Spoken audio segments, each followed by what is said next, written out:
Morning. So I bought a polar plunge, or an ice bath, and the air compressor part turned up in this.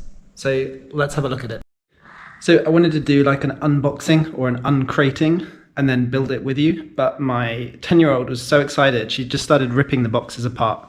So now I'm gonna do this is what I unboxed with you. Anyway, so in the crate was that air compressor, which is this one. You just literally, you just lift it out. And then in this one was the kind of plunge part.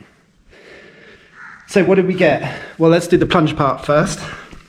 I've set it up in a bathroom, so I might have a bad echo on the audio, but let's try our best.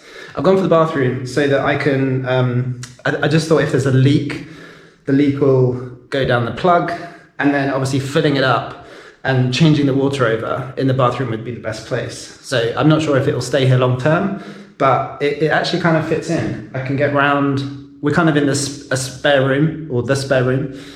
So what you get is, this is just a material, and inside is you unzip this, there's a zip here, and you push in wads of plastic, 1 sheet, 2 sheet, 3 sheet, 4 sheet, 5 sheet, 6 sheet. We push in, zip back up, and then push the legs in from this side.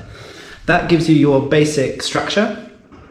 After that, you fill this up with air. It's actually lost its air, but I'll refill that with air, because that then creates the lid, which you can squeeze in here to keep the temperature. And then I believe on top of that, you can put then this as like the final lid. I'll probably just have it like this and ready to go.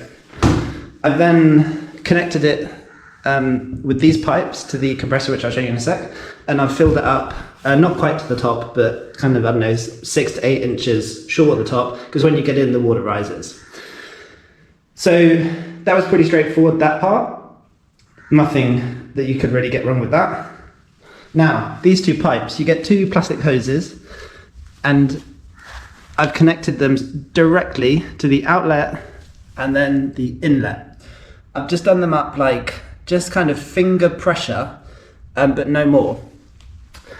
And then here is your chiller unit, which just somewhere near a socket.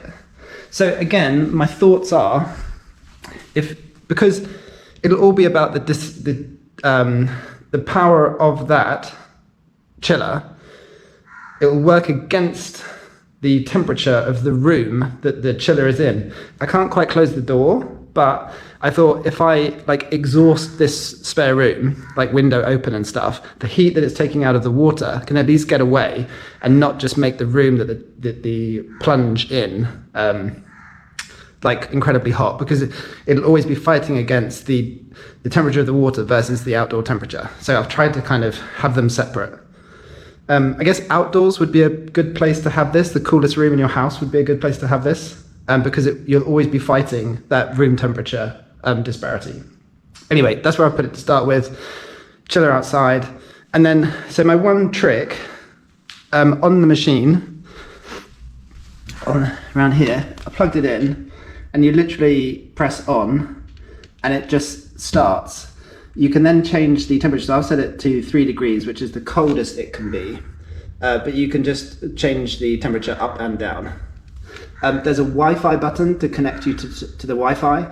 It only wants 2.4 GHz. It won't connect to a 5G Wi-Fi. So just something to be aware of. I haven't yet connected this. I did try, but I need to separate out our Wi-Fi to a 5G and a 2G so that it can connect. What else on here? I think that's it. Literally just set it going. So I set it up, set it going, and very quickly it was very cold. So I then jumped in last night. It was 20 something degrees, so nowhere near like cold, but it was already cold. And this size, I could get in, lower myself. I'd kind of cross my legs or put my knees up in front of me, and it was incredible. It was an incredible feeling. So I think I'm going to be quite addicted, because then I felt chilled for all the way up until I went to bed, which was several hours later. So I'm not quite sure yet how I'm going to keep the water at the temperature I want it. I'll probably run the machine a few times a day, maybe so I'm about to go to the gym, so I'll probably set it going now for like the hour or so I'm at the gym, so that when I come back, I can have a cold plunge. I'm going to set it going when I leave to pick up the kids, so that when they come back from training, if any of them need a plunge, they can jump in. I'm then gonna, when I race, I bike race most days. Prior to bike racing, I'll set that going so that when I finish, I have a cold water. And that's my plan on usage. I'll do an update video on how that's all going. But obviously you don't want it running all day, because you're just gonna drain your electricity. I was trying to figure out how to solar power this, just as we use a lot of electricity here. So we're running aircon because I work from home. I'm sweating now. Solar is underutilized in Malaysia, I feel. And I feel if you could get a chiller unit, so this chiller unit, if I could stick a solar panel somewhere and it literally just cools via a solar panel, even if it doesn't get to 3 degrees, even if it got even if it just, clicked away, I feel like somehow using the solar power here, especially for stuff like this, would really be good, because at the moment this is plugged in and I'm not sure what my electricity bill is going to be. So what else to tell you? Well, this is the Polar Plunge. I think it's like Malaysia specific. I had just the buying process. I'd kind of been toying with the idea of buying one for a long time. And then eventually I talked to a guy, I talked to a pro footballer who swears by them, but he's a pro footballer. And then I talked to one of my cycling friends. I was just like, he's on our race team. I was like, does anyone have one of these ice baths? And it was the final straw for me. He was like, I've got one. I've had it for a year. I can't believe he didn't tell us all. And I can't believe I didn't get it sooner. And for that for me was the final straw. So I went ahead and did it. Without the chiller, they're not that expensive. With the chiller, it is expensive. Well, I think it's expensive, and it is a big purchase. So I'll put a link to the store I bought it from. They were kind of nice. Just my buying experience. I put in the code, but after checkout, there's like a 250 ringgit off code. It hadn't processed. Anyway, just got in touch. I was like, oh, can I have the money off that the code should have worked? And the owner mailed back and was like, yeah, no problem, I'll give you the code off. And so that was nice. Anyway, so it rocked up, all happy with the setup. I've got a few bits left over.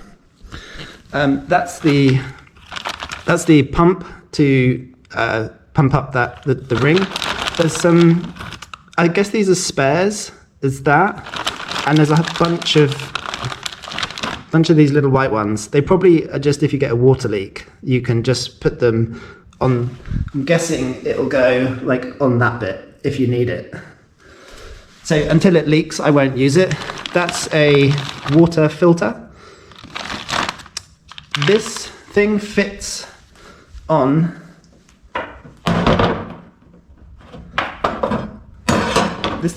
here. So I'm not sure what for, but that's where it fits. So we've got that. And then there's like taps. So that will fit on the side with that on-off tap. So I'm not sure about that. There's two of those. There's two of these and two of those. I don't think it's needed in my setup, but I've got them spare. They've included some tape. That's like the silk tape that goes around threads should you get a leak. They've included a Phillips screwdriver, and then this little bag thing, which I'm not actually sure what it's for. It might be a cushion. I'm wondering if it's a cushion. You could either fill that up with air or water. I'm not sure which, so maybe it's a cushion to sit on. And then this hose, again, I am not sure what that is for. I've got that. That's the book about the chiller. So it has the instructions for the back of the machine. along with how to connect to the app, which I've got the app, but I haven't yet got it working.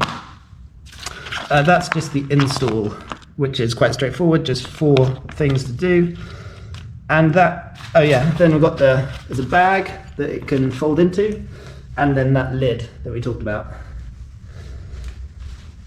So I was hoping that I'd be able to move this around a bit. Obviously the tub, that is without the water, that's very light, so no problem.